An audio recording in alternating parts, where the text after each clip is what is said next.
Morning students. बेटा my name is Gaurav. बेटा Shashwat international school Vapi in collaboration with Vidya Mandir classes Delhi. बेटा हमारा लास्ट क्लास में पीएससी चल रहा था। चलिए बेटा लास्ट क्लास से कंटिन्यू करते हैं।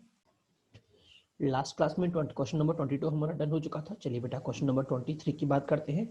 23 क्या बोल रहा है बेटा? Number of way in which fourth person can B sit on 6 chair.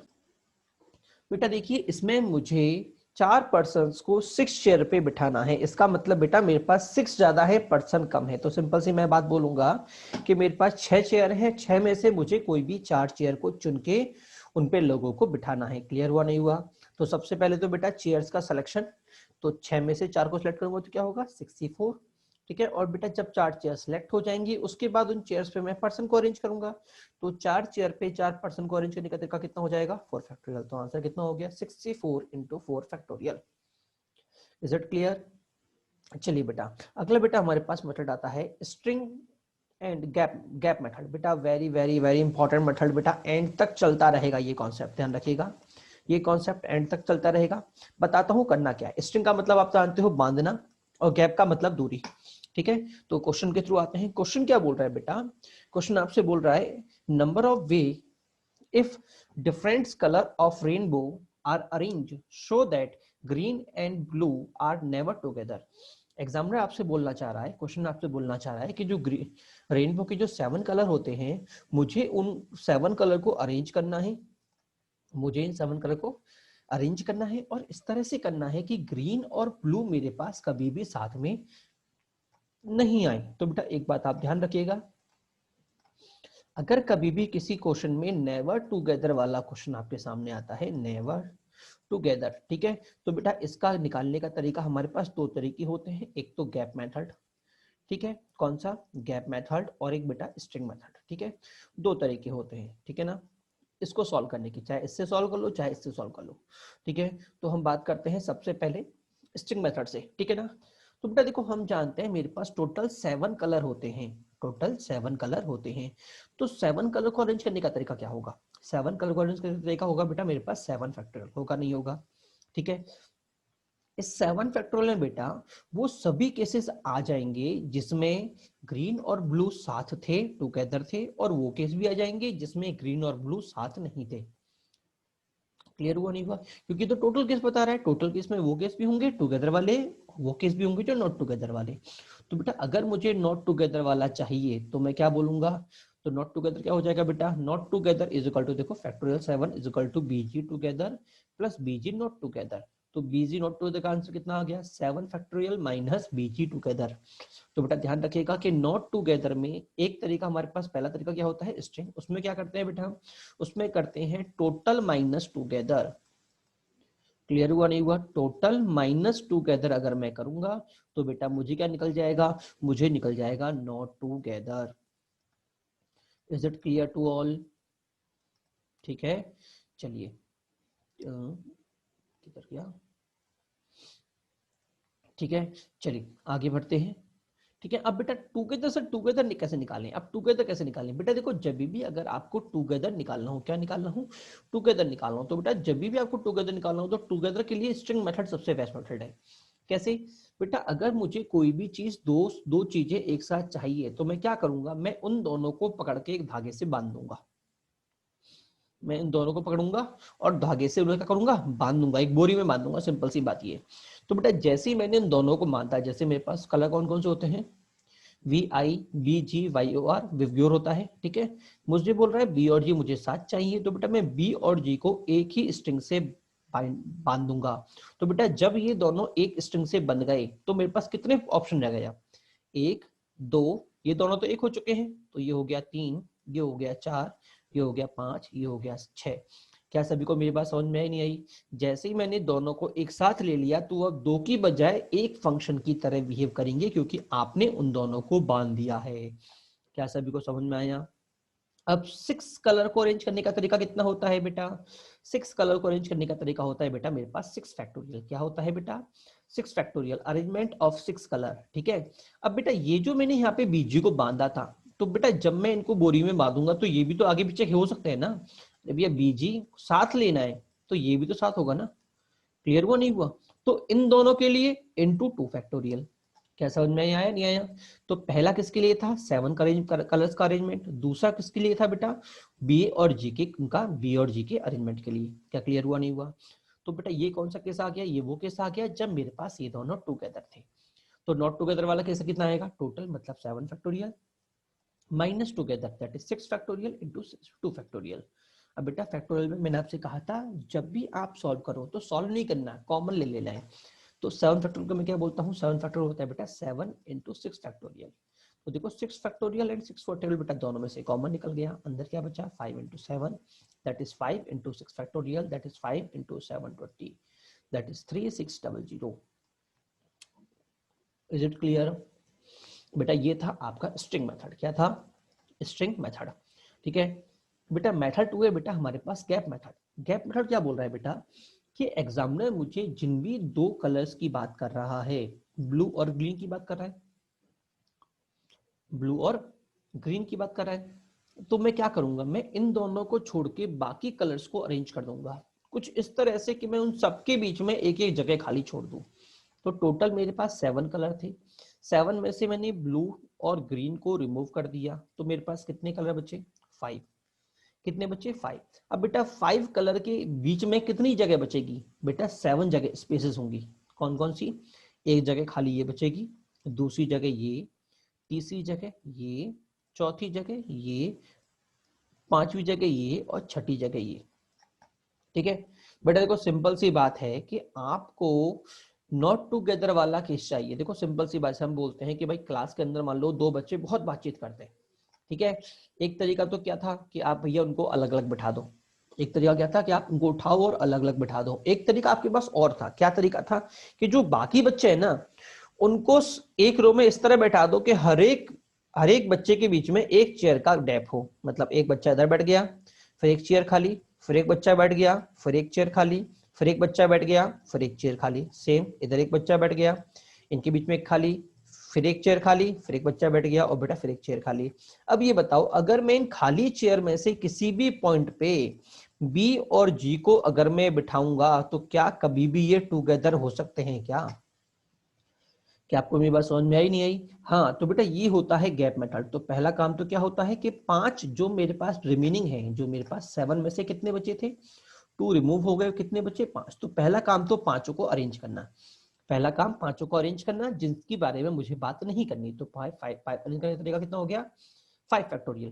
Clear हुआ नहीं हुआ? उसके बाद बेटा उन पांचों के बीच में जो जगह मेरे पास खाली जगह बची है, कितनी जगह बचेंगी? 6। अभी काउंट कराई थी, 1 2 3 4 5 6। 4 तो बीच में, एक इधर एक इधर।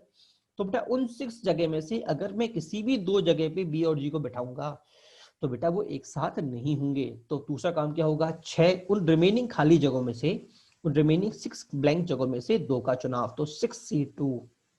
क्लियर हुआ नहीं हुआ? Selection of 2 gap out of 6 gap. 6 गैपों में से किसी 2 गैप का सिलेक्शन। और लास्ट में क्या हो जाएगा? Into 2 factorial. 2 फैक्टोरियल क्यों? क्योंकि बेटा जो मैंने बी और जी को बिठाया है वो आगे पीछे भी तो हो सकते हैं ना, अरेंजमेंट ऑफ बीजी।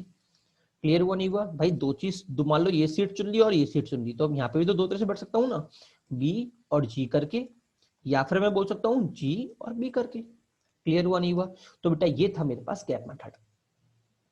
क्या सभी को समझ में आया नहीं आया? तो कभी भी अगर नेवर टुगेदर हो तो बेटा नेवर टुगेदर में गैप मेथड बहुत काम का आता है, और टुगेदर में बेटा स्ट्रिंग मेथड बहुत काम का आता है। ठीक है ना? वैसे दोनों एक दूसरे से लिंक है क्योंकि हम जानते हैं total is equal to together plus not together होता है। ठीक है, तो हम किसी भी क्वेश्चन को किसी से भी लिंक कर सकते हैं। क्लियर हुआ नहीं हुआ सभी को? चलिए बेटा आगे बढ़ते हैं। बेटा देखिए एक क्वेश्चन देखते हैं कि अगर हम सिमिलर टाइप का, कि विद्या मंदिर क्लासेस का है, उसका नाम अगर मैं ले रहा हूँ विद्या मंदिर, अगर मुझे चाहिए नो वोवल आर टुगेदर, वो मुझे केस निकालना है। तो बेटा अभी हमने पढ़ा था नो वोवल टुगेदर आर। तो मेरे पास क्या तरीका होगा? Total total minus together. क्या समझ में नहीं आया? Total minus together. टोटल कितना निकलेगा बेटा? देखो टोटल बेटा मेरे पास निकलेगा, पहली बात तो 11 वर्ड्स हैं तो 11 फैक्टोरियल निकलेगा, नहीं निकलेगा? अपॉन में 11 फैक्टोरियल, अपॉन में देखते हैं बेटा। देखो 1 2 3 4 5 6 7 8 9 10 11। ठीक है, 11 वर्ड हो गए बेटा। रिपीट कितने हो रहा है? देखो हम रिपीटेशन यहीं पे लिख देते हैं। देखो मेरे पास आई रिपीट हो रहा है 2 बार, ठीक है, ए रिपीट हो रहा है 2 बार, और डी भी रिपीट हो रहा है बेटा 2 बार। ठीक है, तो इन तीनों के लिए क्या आएगा 2 फैक्टोरियल, 2 फैक्टोरियल और 2 फैक्टोरियल। ठीक है, अब बेटा माइनस में करेंगे टुगेदर। बेटा मैंने बोला था वोवल, तो बेटा यहाँ पे वोवल कौन कौन से हैं हम उसकी बात कर लेते हैं। बेटा वोवल यहाँ पे है आई, 2 तो आई हैं और 2 ए हैं। क्लियर वो नहीं हुआ, मतलब बेटा 4 वर्ड्स मेरे पास क्या है वोवल हैं। ठीक है, तो चलिए इनको देखते हैं करने का तरीका। बेटा काम की बात समझना, टोटल बेटा मेरे पास 11 वर्ड है, 11 में से बेटा 4 तो वोवल और बाकी कितने बचे बेटा, बाकी मेरे पास बचे 7 कॉन्सोनेंट। तो इसको तो मुझे एक ढक्कन में बांध लेना है, तो ये तो 1 हो गया और ये हो गया 7, तो 7 + 1 ये हो गया बेटा पहली बात तो 8 फैक्टोरियल। कितना हो गया 8 फैक्टोरियल। ठीक है, अपॉन में बेटा इस 7 के अंदर 2 डी आ रहे हैं, तो इनका रिपीटेशन हो जाएगा 2 बार। तो बेटा मैं इसको बोलूंगा 8 फैक्टोरियल अपॉन 2 फैक्टोरियल। क्या सभी को समझ में आया नहीं आया? और बेटा जो ये 4 हैं, जो इन 4 को भी मैं आपस में अरेंज कर सकता हूँ आगे पीछे, तो इन 4 का हो गया बेटा इंटू 4 फैक्टोरियल। क्लियर हुआ नहीं हुआ? अब बेटा अभी भी काम नहीं हुआ बेटा, जिन 4 को मैं आगे पीछे अरेंज कर रहा हूँ, इन 4 में भी तो बेटा दोनों दो सेम है, तो उन दो सेम के लिए 2 फैक्टोरियल इंटू 2 फैक्टोरियल। क्या सभी को समझ में नहीं आया? ये जो यहाँ पे मैंने एक साथ लिख दिए थे, बट यहाँ पे मैंने अलग लिख लिखे हैं, क्योंकि यहाँ पे दोनों ए और आई मैंने 8 के बजाय इधर रखे हैं, तो 2 फैक्टोरियल एंड 2 फैक्टोरियल इधर आएगा, और 2d बेटा इसके अंदर है, तो 2 फैक्टोरियल बेटा इसके अंदर आएगा। क्या सभी को समझ में आया नहीं आया? क्लियर हुआ नहीं हुआ? बेटा जब आप इसको सिंप्लीफाई करेंगे तो बेटा आपका फाइनल आंसर आ जाएगा। अगर आप ध्यान से देखें तो देखो 1/8 तो मेरा कॉमन ही आ गया, 1/8 और ऊपर 8 फैक्टोरियल मेरा कॉमन आ गया। अंदर क्या बचेगा? देखो अंदर बचेगा 11 × 10 × 9 माइनस का 4 फैक्टोरियल दैट इज 24। ठीक है, जब आप सिंप्लीफाई करोगे तो बेटा यहाँ से आपका फाइनल आंसर आ जाएगा। क्या सभी को क्लियर हुआ नहीं हुआ? तो बेटा ये तरीका था हमारे पास वोवेल्स को सॉल्व करने का। ठीक है, अगर नॉट टुगेदर को आए तो मुझे उनको बांध के टुगेदर माइनस क्या बोलते हैं उसको, अभी टोटल माइनस टुगेदर हम करेंगे तो बेटा हमारा आंसर आ जाएगा। ठीक है ना? वैसे बेटा हम चाहे तो बेटा इसको गैप मेथड से भी निकाल सकते हैं। क्यों? क्योंकि 7 चीजें हैं। पहले 7 को अरेंज करने का तरीका 7 फैक्टोरियल, देखो यहाँ पे काटूंगा तो ऑब्वियसली 7 फैक्टोरियल आने वाला है। ठीक है, हाँ 7 फैक्टोरियल, 7 को अरेंज करने का तरीका, उसके बाद 7 की कितनी जगह बेटा अपेयर होंगी बेटा, इसके जगह इसके उसके इसमें एपियर जो जगह होंगी बेटा वो होगी 8। क्या होगी? 8। ठीक है, उसके बाद बेटा 8 में से 2 चुनने का तरीका। ठीक है, हाँ एक बात और, 7 क्लियर हुआ नहीं हुआ? 8 में से 2 चुनने का तरीका, तो बेटा उससे भी आप इसको कर सकते हो। ठीक है ना? और फिर आगे आपको सोचेगा आगे मैं क्या करूंगा, क्योंकि रिपीटेशन भी हो रहा है। फिर 8 में से 2 को चुन लिया, फिर चारों को अरेंज भी करना होगा। 8 में से 2 नहीं, 8 में से 4, हाँ 8 में से 4 चुनने का तरीका। और जो 7 फैक्टोरियल में कर रहा हूं उसमें से भी 2 सेम है। ठीक है, तो जरा ध्यान से करिएगा। 7 फैक्टोरियल अपॉन 2 फैक्टोरियल मैं आपको हिंट दे रहा हूं, 8c4 × 4 factorial upon 2 factorial into 2 factorial, ये हमारा आंसर हो गया। ठीक है, हम इसको इस तरह से भी कर सकते हैं। ठीक है ना? दोनों से हमारा आंसर सेम आएगा। ठीक है, चलिए बेटा आगे बढ़ते हैं। बेटा अगली हेडिंग है बेटा हमारे पास कमेटी प्रॉब्लम। क्या है बेटा? Committee problem. चलिए कमेटी प्रॉब्लम पे चलते हैं। बेटा देखो मुझे क्या बोल रहा है, we have 6 girl and 10 boys. ठीक है, how many committee of 6 person can be form. ठीक है, पहली कंडीशन आपको बेटा देखो टोटल 6 गर्ल दे रखी हैं, 10 बॉय दे रखे हैं, और बेटा इनमें से बेटा मुझे एक कमेटी को फॉर्म करना है। क्या करना है? कमेटी को फॉर्म करना है 6 पर्सन की। ठीक है ना? अब बेटा देखो मुझे कंडीशंस नहीं दे रखी। ठीक है ना? हाँ, पहला केस है अगर नो कंडीशन, विदाउट कंडीशन। तो विदाउट कंडीशन का मतलब सिंपल सी बात है, मैं तो टोटल पर्सन देखूंगा। टोटल पर्सन बेटा मेरे पास कितने हैं? टोटल पर्सन बेटा मेरे पास है कितने? 15। तो 15 में से 6 को 6 का चुना। विदाउट कंडीशन मतलब 15c6। ठीक है, क्लियर हुआ नहीं हुआ? विदाउट टोटल पर्सन इतने हो गए, विदाउट कंडीशन मतलब 15c6। ठीक है, सेकंड क्या बोल रहा है बेटा? It has no girl. No girl का मतलब क्या होगा बेटा? कि भैया मेरे पास जितने भी हैं उस कमेटी में कोई भी गर्ल नहीं होनी चाहिए। बेटा अगर कोई भी गर्ल नहीं होगी इसका मतलब जो भी मुझे चुनाव करना है बेटा वो ओनली बॉयज में से करना है। तो मैं क्या बोलूंगा? 10c6, क्योंकि सिलेक्शन अब जो होगा वो सिर्फ बॉयज के अंदर से होगा। तो सेकंड का आंसर क्या आ गया? 10c6। और गर्ल्स के लिए 5c0, क्योंकि 5 में से मुझे किसी का भी चुनाव नहीं करना। ठीक है, अगला किस क्या है बेटा? 1 गर्ल। क्या होगा? 1 गर्ल। 1 गर्ल का मतलब सिर्फ एक गर्ल। तो बेटा टोटल मेरे पास 6 मेंबर थे, 6 में से 5 तो बॉयज चुनने हैं और एक गर्ल चुननी है। तो 5 बॉयज किस में से चुनने हैं बेटा? 5 बॉयज चुनने हैं 10 में से। तो 5 के लिए आ जाएगा बेटा 10C 5, और एक गर्ल चुननी है वो किस में से? 5 में से। तो बेटा ये हो जाएगा 5C1।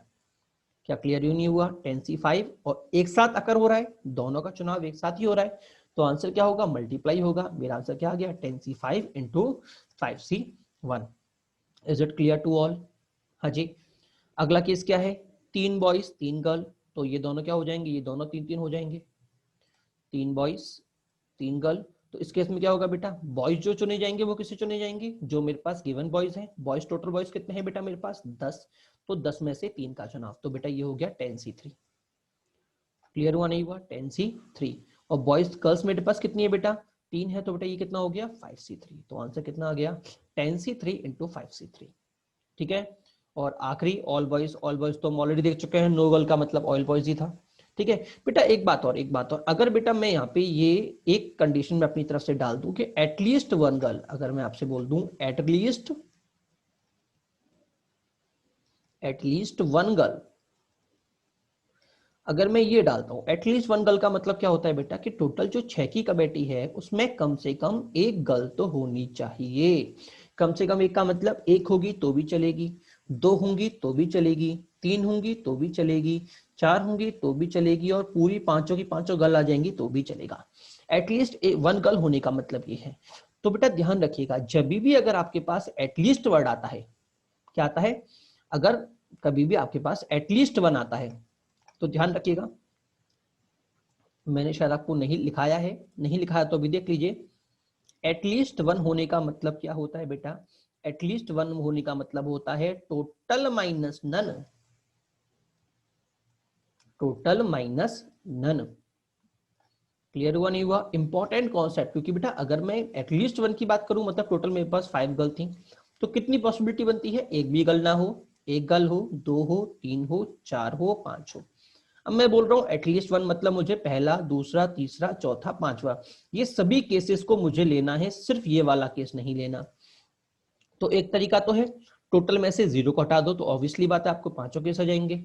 एक तरीका है बेटा पांचों को निकालो फिर ऐड करो, तो बेटा वो मीनिंगलेस हो जाएगा। तो तरीका क्या होगा? Total minus none. और बेटा अभी हमने टोटल निकाला, टोटल कितना था बेटा? टोटल था हमारे पास 15C6, और नन का तरीका क्या था बेटा मेरे पास? 10C6। क्या सभी को समझ में आया? नहीं आया? हाँ जी। ये मुझे क्या देगा? At least 1 girl.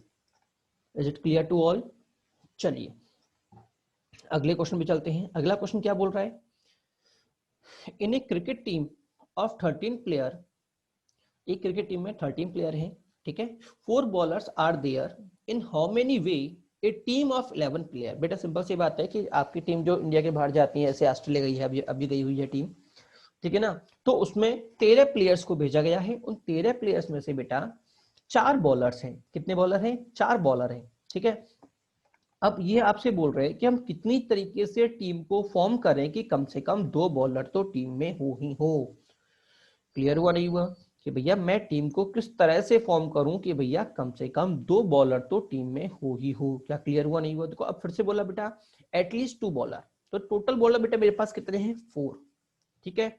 तो एटलीस्ट 2 होने का मतलब देखो पहली बात समझना कि टोटल मेरे पास जो टीम है वो 13 लोगों की है, 13 में से 4 बॉलर हैं, ठीक है। तो बैट्समैन कितने बचे बेटा मेरे पास? इसका मतलब बेटा 3 मेरे पास बैट्समैन है, ठीक है, 9 मेरे पास बैट्समैन है, ठीक है। अब बेटा देखो बॉलर की बात समझना, टीम मुझे चुननी है 11 लोगों की, ठीक है। अगर मैं बोलता हूं बॉलर और ये हो गया बैट्समैन, ठीक है,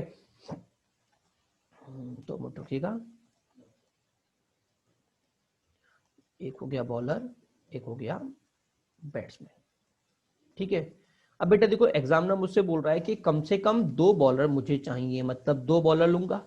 तो बेटा टोटल मेरे पास कितने थे? 11 प्लेयर थे। बॉलर तो बेटा मेरे पास टोटल 4 हैं, और बेटा बैट्समैन मेरे पास टोटल 9 है, मैंने ब्रैकेट में लिख दिया, ठीक है। अगर बेटा मैंने 2 बॉलर लिए, टोटल मुझे 11 प्लेयर चलना है, तो बैट्समैन बेटा मेरे पास कितने बचे? 9 बचे कि नहीं बचे? और एटलीस्ट होने का मतलब क्या है कि कम से कम 2 से ज्यादा भी चलेगा। अच्छा और कितने ले सकता हूं बेटा मैं? अगर मैं 3 बॉलर लेता हूं तो बैट्समैन कितने लेने पड़ेंगे? 8, क्योंकि 3 भी एटलीस्ट 2 में आ रहा है। अगर मैं 4 बॉलर लेता हूं तो बैट्समैन में मुझे कितने चूज करने पड़ेंगे? 7। क्लियर हुआ नहीं हुआ? इससे ज्यादा बॉलर मैं ले ही नहीं सकता, क्यों? मेरे पास इससे ज्यादा बॉलर तो है ही नहीं। क्या सभी को समझ में आया, नहीं आया? तो पहला केस क्या होगा? पहला केस था जब मैंने 2 बॉलर चुने, तो बेटा एक्चुअल में बॉलर मेरे पास कितने थे? 4। तो मैंने क्या किया, 4 में से 2 बॉलर का चुनाव किया और 9 में से 9 की 9 बैट्समैन को चुन लिया। क्या क्लियर हुआ नहीं हुआ पहले केस के लिए? अच्छा, दूसरा क्या होगा? दूसरा होगा बेटा 4 में से 3 बॉलर का चुनाव किया और 9 में से 8 बैट्समैन का चुनाव किया। ठीक है। और अगला केस क्या होगा बेटा? 4 में से 4 बॉलर चुन लिए और 9 में से 7 बैट्समैन चुन लिए। क्या सभी को समझ में आया, नहीं आया? क्लियर हुआ नहीं हुआ? ठीक है। अब एक बात और समझना, अब बेटा ये सोचो कि अब ये जो मेरे पास आया, ये आ गया, ये आ गया और ये आ गया, अब बेटा मैं इनका आपस में मल्टीप्लाई करूं क्या एडिशन करूं? ये जो मेरे पास टर्म आएंगे वो इनका मल्टीप्लाई होगा, एडिशन होगा? तो बेटा इनका होगा एडिशन, क्योंकि टीम या फिर तो ये वाली चुनेगी और या ये वाली चुनेगी और या ये वाली चुनेगी। मतलब मैंने कहा ना कि अगर कोई एक इवेंट अगर हो रहा हो, या ये होगा या ये होगा या ये होगा, जैसे इन दोनों का सिलेक्शन एक साथ हो रहा था, इन दोनों का सिलेक्शन एक साथ हो रहा था, तो इसलिए मल्टीप्लाई यूज किया। ठीक है। बट या फिर तो पहली टीम चुनेगी या दूसरी टीम चुनेगी, दोनों में से कोई एक तो रहेगा। ऐसा तो नहीं है कि 2 बॉलर हो जाए, 3 बॉलर एक साथ हो जाए, पॉसिबल ही नहीं है। तो कॉम्बिनेशन ऊपर वाले से नीचे वाले से कोई एक लिया जाएगा। तो मैं आज क्या करूंगा, इसका आंसर क्या होगा? इन तीनों का एडिशन। क्या समझ में नहीं आया? इन तीनों का addition. Is it clear to all? चलिए अगले क्वेश्चन में चलते हैं। अगला क्वेश्चन बेटा थोड़ा और मजेदार है, जरा समझना। पहले आप क्वेश्चन को समझ लीजिएगा। A man have 7 relative in which 4 ladies and 3 gents. एक आदमी के 7 रिलेटिव हैं, जिसमें से 4 तो लेडीज हैं और 3 जेंट्स हैं। ठीक है। And his wife also have 7 relative. जो उस आदमी की जो वाइफ है उसके भी बेटा 7 रिलेटिव है। उन 7 रिलेटिव्स में से बेटा 3 लेडीज हैं और 4 जेंट्स हैं। कितनी है? 3 लेडीज हैं और 4 जेंट्स हैं। अब आगे बोला हुआ है, इन how many way he can call 3 gents and 3 ladies at the dinner. मतलब वो कितने तरीके से 3 जेंट्स और 3 लेडीज को डिनर पे बुला सकते हैं। when 3 relatives are from men side and 3 relative from wife side। ठीक है। मतलब सिंपल सी बात ये कहना चाह रहा है कि भैया जो मैन है उसके 7 रिलेटिव हैं, जिसमें से 4 तो लेडीज हैं और 3 मेरे जेंट्स हैं। क्लियर हुआ नहीं हुआ? और वाइफ के भी 7 रिलेटिव हैं, 4 तो जेंट्स हैं और 3 उसकी लेडीज हैं। ठीक है। अब बेटा इन दोनों को मिलके एक पार्टी देनी है छोटी सी, जिसमें उनको 6 पर्सन को बुलाना है। कितने को बुलाना है? 6 पर्सन को। 6 पर्सन को इस तरह बुलाना है कि इसके अंदर 3 तो लेडीज हो और 3 क्या हो? जेंट्स हो। पहली बात तो ठीक है। दूसरी बात बेटा 3 रिश्तेदार तो वाइफ की तरफ से हो और बेटा 3 रिश्तेदार बेटा हस्बैंड की तरफ से हो, मतलब मैन की तरफ से हो। क्या सभी को समझ में आया नहीं है क्वेश्चन? पहली बात तो क्लियर हुआ नहीं हुआ सभी के लिए? चलिए आगे बढ़ते हैं। बेटा देखिए, देखो बेटा मैन और वाइफ, ठीक है, दोनों के कितने रिलेटिव? 7 रिलेटिव। ठीक है ना। मैन के 4 तो लेडीज हैं और 3 जेंट्स हैं, और बेटा वाइफ की 3 लेडीज हैं और 4 जेंट्स हैं। क्लियर हुआ नहीं हुआ? अब बेटा देखो काम की बात क्या है कि हमको दोनों के 3 रिश्तेदार चाहिए। ठीक है। और 3 लेडीज 3 जेंट्स चाहिए। तो पहला केस क्या होगा? अगर जेंट्स ने तीनों लेडीज बुला ली, ठीक है, क्योंकि 3 रिश्तेदार आने हैं इसके, अगर इसने तीनों लेडीज को बुला लिया तो जब वाइफ का नंबर आएगा तो ऑलरेडी 3 लेडीज आ चुकी हैं, तो उसकी मजबूरी होगी कि भैया इसको सिर्फ तीनों जेंट्स को ही बुलाना पड़ेगा। क्या क्लियर हुआ नहीं हुआ? क्योंकि भैया हिसाब तो मेंटेन रखना पड़ेगा ना। ठीक है। अच्छा, सेकंड केस क्या बनेगा कि भैया हस्बैंड ने 2 तो लेडीज बुलाई, क्योंकि टोटल 3 बुलाने हैं, तो 2 अगर लेडीज आ रही है तो जेंट्स कितना आएंगे? 1 आएंगे। ऑब्वियसली बात, टोटल 3 हो गए। अच्छा, अब बात करते हैं इसकी वाइफ की तरफ से। अब बेटा देखो लेडीज आनी थी टोटल 3, 2 ऑलरेडी आ चुकी हैं, तो कितनी बची? यहाँ से कितनी लेडीज आएंगी? 1 लेडीज आएगी। जेंट्स आने थे 3, 1 आ चुका है, तो यहाँ से कितना आएगा बेटा? 2 आएगा। क्या क्लियर हुआ नहीं हुआ सभी के लिए? ठीक है। दूसरा केस, तीसरा केस क्या होगा कि भैया जेंट्स ने 1 लेडीज बुलाई है, हस्बैंड ने 1 लेडीज बुलाई है और 2 जेंट्स बुलाए हैं, तो लेडीज क्या करेगी? 2 तो लेडीज बुला लेगी, 1 जेंट्स बुला लेगी। क्या क्लियर हुआ नहीं हुआ? टोटल सम बराबर होना चाहिए, 3 3 3 3, और लास्ट केस क्या होगा कि भैया हस्बैंड सारे जेंट्स को बुलाएगा और वाइफ सारी लेडीज को बुलाएगी। क्या क्लियर हुआ नहीं हुआ? तो पहला केस देखते हैं। पहला केस क्या बोलेगा, टोटल मेरे पास कितनी लेडीज थी, 4, 4 में से 3 का चुनाव, ये केस हो गया। गर्ल्स कितनी थी, जेंट्स कितने थे, 3, 3 में से 0 का चुनाव, 3 में से 0 का चुनाव। इनटू में अब इसके नंबर आते हैं, 3 लेडीज में से 0 बुलाइए तो 3 से 0, और आखिर में जेंट्स में से 4 में से 3 बुलाए तो बेटा 4 से 3। क्या क्लियर हुआ नहीं हुआ? ये हो गया बेटा मेरा पहला केस। जब मैं दूसरे केस की बात करूंगा तो ये 4 में से 2 तो 4C2, 3 में से 1 तो 3C1, 3 में से 1 तो 3C1 और 4 में से 2 तो 4C2। क्लियर? अगला केस 4 में से 1 4C1, 3 में से 2 3C2, 3 में से 2 3C2 और 4 में से 1 4C1। क्लियर? और आखिरी 4C0 into 3C3 into 3C3 into 4C3, और आखिर में क्या होगा, इन सबका एडिशन। ये मेरा आ गया फाइनल आंसर। क्या सभी को समझ में आया, नहीं आया? अच्छा क्वेश्चन था, स्पेशली दिमाग के चलाने वाला क्वेश्चन था कि आप उसको प्रॉपर केस को एनालिसिस कर पाते हो या नहीं कर पाते। ठीक है, चलिए आगे बढ़ते हैं। रिमार्क देखिए बेटा, रिमार्क लिखा हुआ है selection of r player out of n player. But simple सी बातें तो पहले ही बोल चुके हैं कि अगर मुझे आर में से एन प्लेयर को चूज करना है तो तरीका कितना होता है, एनपीआर, एनसीआर। ठीक है, अब बेटा काम की बात सेकंड पॉइंट समझिएगा बेटा, ये पॉइंट, तीनों पॉइंट इंपॉर्टेंट है, याद रखिएगा। ये 3 पॉइंट लिखाए हैं, 3 में से पहला तो सभी जानते हैं, दोनों पॉइंट मोस्ट इंपॉर्टेंट है। Selecting of r player where p player are surely selected, मतलब बेटा मान लो आपके पास टोटल आर प्लेयर हैं और आर में से बेटा पी प्लेयर तो पक्का सिलेक्टेड हैं, तो मेरे पास तरीका क्या होगा, तो जरा समझना। देखो सिंपल सी बात ये है कि भैया मान लो आपके पास वर्ल्ड कप की टीम है, ठीक है, 15 लोग थे, 15 लोग में से 11 लोगों की टीम को चुनना है। ठीक है, अब इतना तो सभी जानते कि भैया टीम जाएगी तो कुछ प्लेयर तो पगे से कोहली है, विराट कोहली तो रहेगा ही रहेगा अगर फिट है तो।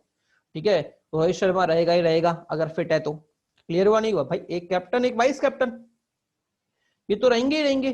तो अब मेरे पास, जब मेरे पास टोटल 11 सीट में से 2 सीट तो ऑलरेडी फुल हो चुकी है ना, विराट और रोहित की, ये तो कंफर्म रहेंगे ही रहेंगे भैया, एक कैप्टन एक वाइस कैप्टन।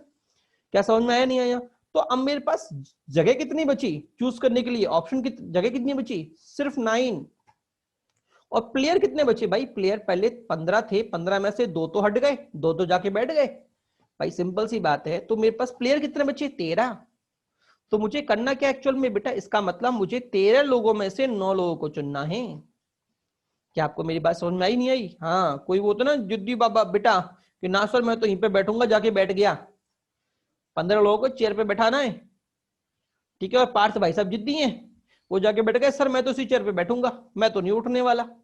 तो भाई बच्ची हुई चेयर पे ही बात करेंगे फिर तो हम, क्योंकि वो तो बैठ चुका है उस पे। नेताजी होते चेयर हाल नहीं छोड़ते ना। ठीक है, मजाक था बेटा, मजाक। ठीक है, हाँ जरा समझना। तो ये कितना हो जाएगा बेटा, देखो तो श्योर कितने थे बेटा, मेरे पास 2 श्योर थे, तो ये 2 कहां से भी कम हुए, 2 मेरे टोटल में से भी कम हुए और रिमेनिंग पोजीशन से भी बेटा मेरे 2 कम हुए। तो देखो अगर वही मैंने बोला था कि अगर एन प्लेयर में से पी प्लेयर श्योर हैं तो मेरे पास संभावना क्या होगी, तो एन में से पी सीट तो ऑलरेडी भर चुकी हैं, तो रिमेनिंग सीट कितनी बची, एन माइनस पी बची कि नहीं बची? क्लियर हुआ नहीं हुआ? अब इसमें से कितने लोगों को चुनना है, टोटल आर लोग थे, आर में से पी तो ऑलरेडी हो चुके हैं, तो कितने बचे, आर माइनस पी। क्या सभी को समझ में आया, नहीं आया? हाँ जी, ठीक है। अब अगली चीज समझना, अगली चीज है बेटा selecting of r player out of n player where p are surely rejected, p are surely rejected. ये बड़ा मस्त है, इजी केस है, फिर भी अच्छा केस है, जरा समझना बेटा। सिंपल सी बात है, आप 15 लोगों को लेके गए हो, ठीक है, वर्ल्ड कप टीम के लिए, समझा नहीं है? अब वहां पे जाके एक भाई साहब ने 3 मैचेस में लगातार 0 पे आउट हो गया, 3 मैचेस में लगातार 0 पे आउट हो गया, तो आप क्या कहोगे फाइनल में जब टीम जाएगी कि भाई पक्का ये तो खेलेगा ही नहीं, ठीक है, और कैप्टन खुद ही बदल जाएगा कि भाई इसको तो मुझे लेना ही नहीं है। तो अब उसके पास चुनने के लिए कितने लोग हैं, 14। कितने लोग हैं, 14। बट वैकेंसी पहले सीट कितनी थी, 11। सीट में कोई चेंज हुआ क्या, सीट में कोई चेंज नहीं हुआ, सीट मेरी एज इट इज है, उसमें चेंज नहीं हुआ।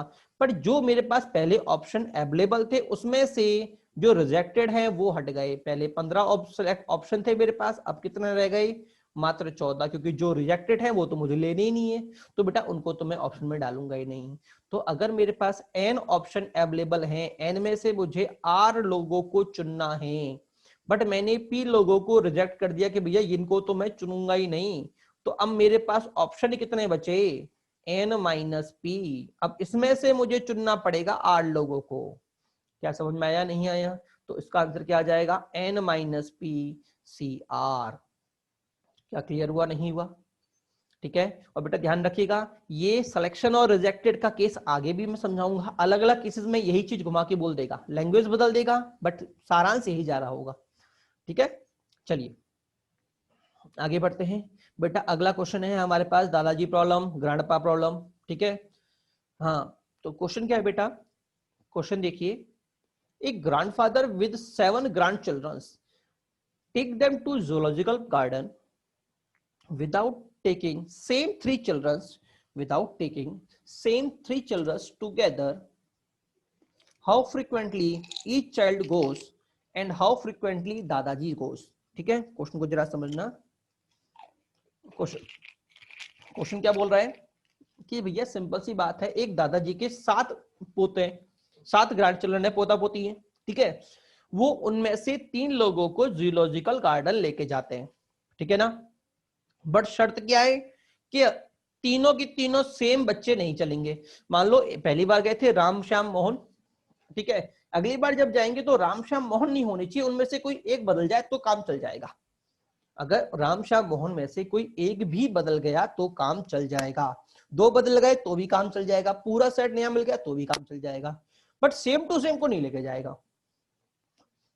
क्या क्लियर हुआ, नहीं हुआ सभी के लिए? तो अब आपसे ये पूछ रहा है कि बताओ बच्चे कितनी बार जाएंगे और दादाजी कितनी बार जाएंगे। ठीक है, बच्चे कितनी बार जाएंगे और दादाजी कितनी बार जाएंगे।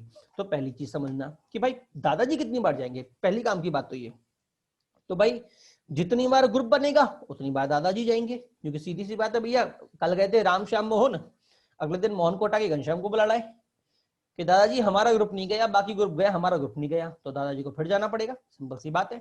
तो जितनी बार ग्रुप बना बना के आएंगे नया नया ग्रुप, उतनी बार दादाजी को जाना पड़ेगा।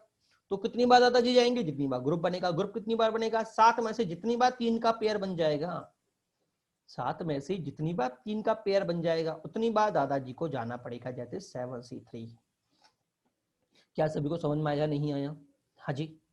अब काम की बात समझना, काम की बात समझना। सेकंड, फर्स्ट पार्ट मजेदार ज्यादा है कि भैया बच्चे कितनी बार जाएंगे, बच्चे कितनी बार जाएंगे। ठीक है, अब तुम ये चीज समझना बेटा कि बच्चे कितनी बार जाएंगे। तो बेटा सिंपल सी बात ये कि मान लो किसी एक बच्चे को ले लेता हूं, सामने सजल बैठा हुआ है, सजल को ही ले लेते हैं कि भाई सजल भाई साहब थे, 3 बच्चों को जाना था। ठीक है, सजल जी अड़ गए, पहली बार टीम में गया सजल महोदय गए, बाकी 2 बच्चे भी गए साथ में कि सर हम भी गए। ठीक है, अगली बार जब नंबर आया तो सजल जी तो अड़ गए, भाई मैं तो जाऊंगा ही जाऊंगा, किसी को जाना हो चाहे मत जाओ। क्लियर हुआ, नहीं हुआ? तो बाकी सब क्या करेंगे, भाई ये जिद कर रहा है तो मान जाओ यार, चलो बाकी आपस में सामंजस्य बैठा लेंगे। ठीक है, यहाँ से 2 बच्चे चेंज हो जाएंगे, फिर से नया सेट बन जाएगा, बनेगा नहीं बनेगा। अगली बार फिर जाने का नंबर आया, सजल फिर अड़ गया कि भाई ना मैं तो जाऊंगा, तो फिर क्या करेंगे, चल भाई तू रहने दे, हम चेंज हो जाते हैं। सजल इस बार भी मेंटेन है। क्या क्लियर हुआ, नहीं हुआ? तो सजल कितनी बार जा सकता है, जब तक इन दोनों का जो पेयर बन रहा है वो नया पेयर बनता रहेगा। जब इन दोनों का पेयर पुराना वापस घूम के आ गया तो सजल को हटना पड़ जाएगा, क्योंकि जैसे ही इन दोनों की जो पेयरिंग बन रही है, दो के जो पेयर चेंज हो रहे हैं यहाँ पे, जैसे वो सेम पुराना वाला पेयर आया दादाजी मना कर देंगे, और दादाजी के मना करते ही सबके सब अड़ जाएंगे, बेटा तू अड़ जा तू अब, क्योंकि फिर दादाजी का जाना बंद हो जाएगा। क्या सभी को समझ में आ रहा है मैंने क्या बोला? क्लियर हुआ, नहीं हुआ? तो जितनी जितनी बार ये 2 के पेयर मेरे पास बनते रहेंगे, 2 के पेयर मेरे पास नए नए पेयर बनते रहेंगे, सजल भाई साहब जाने को सजल को मौका मिलता रहेगा। जैसे ये 2 के पेयर बनना बंद, मेरा काम खत्म। अब 2 के पेयर कितने बन सकते हैं यार, 2 कितने बन सकते हैं? तो टोटल स्टूडेंट कितने, चिल्ड्रन कितने थे बेटा मेरे पास? 7 में से सजल भाई साहब तो जिद करके बैठ गए कि सर मैं तो नहीं जाने वाला। ठीक है, तो अगर आपको याद हो तो जस्ट पिछला क्वेश्चन, 1 इज श्योरली सेलेक्टेड, याद आया? हाँ जी, P इज श्योरली सिलेक्टेड, मतलब सजल भाई साहब तो पक्का सिलेक्ट होके जा रहे हैं। तो आंसर क्या था कि इसमें से एक घट जाएगा, तो मेरे पास ऑप्शन ही कितने बचे, 6। 3 सीट थी, 3 में से एक पर दूसरा सदस्य बैठ गया, कितने बचे, 2। तो आंसर क्या होगा, 6G2। क्या सभी को समझ में आया, नहीं आया, क्लियर हुआ नहीं हुआ, तो आंसर क्या आया, 6C2। क्या क्लियर हुआ नहीं हुआ बेटा, बहुत अच्छा क्वेश्चन था। मैंने कहा ना कि श्योरली सिलेक्टेड वाले क्वेश्चन को एग्जामिनर घुमा घुमा के देता रहता है अलग अलग लैंग्वेज के साथ। बेटा अगली हेडिंग है बेटा हमारे पास maximising of NCR. Maximising of NCR, बेटा देखो एनसीआर की अगर मैं बात करता हूं, ठीक है, तो बेटा एनसीआर जो होता है वो मैक्सिमम होता है, वो डिपेंड करता है एन के ऊपर। किसके ऊपर, एन के ऊपर। अगर मेरा एन इवन है, अगर मेरा एन क्या है, इवन है, तो बेटा मेरा जो मैक्सिमा निकलता है वो एन सी एन बाई 2 पे निकलता है, ठीक है। और एन बेटा अगर मेरा ऑड है तो बेटा 2 वैल्यूज पे बेटा मुझे मैक्सिमा मिलता है, क्योंकि दोनों वैल्यूज मेरी बराबर आती है, ठीक है। N c n minus 1 by 2 और n c n plus 1 by 2। ये वाली चीज बेटा आपने कहां पढ़ी थी, बेटा ये वाली चीज आपने पढ़ी थी बाइनोमियल में। कहां पढ़ी थी, बाइनोमियल में। क्या क्लियर हुआ नहीं हुआ सभी के लिए। क्वेश्चन क्या बोल रहा है बेटा, देखिए क्वेश्चन देखिएगा। A man want to give as many as number of parties as he can out of 20 friends by calling the same person, by calling the same person but not the same group, ठीक है। How many should he call so that number of party is maximum. बेटा जरा question को पहली बात तो समझना, question क्या बोलना चाह रहा है वो समझिएगा। बेटा एक बात और कि पीएनसी में हिंदी इंग्लिश कुछ नहीं होता। पीएनसी में सिर्फ ये होता है कि आपको उस जो पूछा जा रहा है उसका मतलब समझ में आया नहीं आया, भावार्थ क्लियर हुआ कि नहीं हुआ। अगर क्वेश्चन हिंदी में आएगा तो कई बार हिंदी में समझ में नहीं आता पूछना क्या चाह रहा है, और कई बार इंग्लिश में भी नहीं आता पूछना क्या चाह रहा है। तो पहली बात तो आपको क्वेश्चन का भावार्थ आना चाहिए कि भैया बंधु मुझसे पूछना क्या चाह रहा है। अब वो चाहे भाषा हिंदी में समझ में आए, चाहे आपके इंग्लिश में समझ में आए, चाहे आपके उर्दू में समझ में आए। क्या क्लियर हुआ नहीं हुआ, काम की बात। अब क्वेश्चन पे आते हैं, क्वेश्चन बोलना क्या चाह रहा है। क्वेश्चन आपसे बोलना चाह रहा है a man want to give as many as party as he can, ठीक है, out of his 20 friend by calling the same person. मतलब बेटा एक आदमी के 20 दोस्त हैं, 20 दोस्त हैं, उसको 20 दोस्तों में से कुछ मतलब सेम नंबर पर्सन बुला बुला के पार्टी देनी है। क्या देनी है, जैसे मान लो उसने 5 लोगों की पार्टी देना स्टार्ट किया, ठीक है। कितने लोगों की, मान लो 5 लोगों की उसने पार्टी देना स्टार्ट किया, ठीक है। तो हर बार वो 5 लोगों को ही बुलाएगा। पहली बार पार्टी देगा तो 5 लोगों को बुलाएगा, दूसरी बार पार्टी देगा फिर 5 लोगों को बुलाएगा, तीसरी बार पार्टी देगा फिर 5 लोगों को बुलाएगा।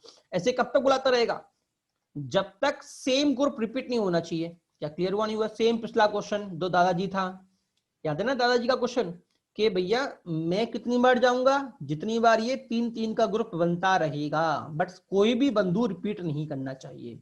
सेम यहाँ पे बोल रहा हूं कि कितनी बार 5-5 का ग्रुप बनता रहेगा, उतनी बार ये बंदा पार्टी देता रहेगा।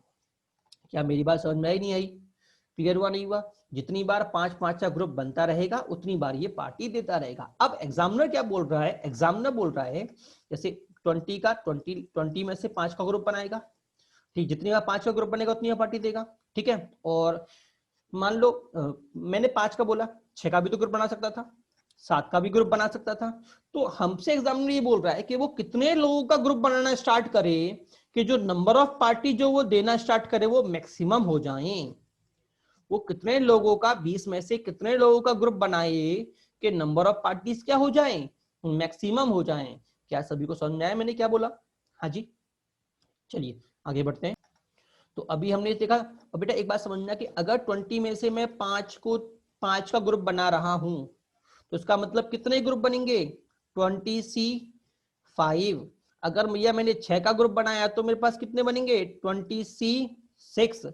और मान लो बेटा मैंने आर का ग्रुप बनाया, क्योंकि मुझे आर ही पूछना है भाई कितने लोगों का ग्रुप बनाऊं, तो उसे आर मान लू। क्या मान लू, आर मान लू। इसका मतलब कितने ग्रुप बनेंगे, 20CR। अब देखो मुझे ये मैक्सिमम चाहिए, तो बेटा ये मैक्सिमम कब होता है, अभी हमने पढ़ा था मैक्सिमाइजिंग ऑफ, हाँ जी, मैक्सिमाइज में क्या पढ़ा था कि अगर मेरा n इवन हो तो ये मैक्सिमाइज कब होता है, जब r क्या हो जाए, n/2 हो जाए, दैट इज 20/2। तो आंसर कितना आ गया, 10।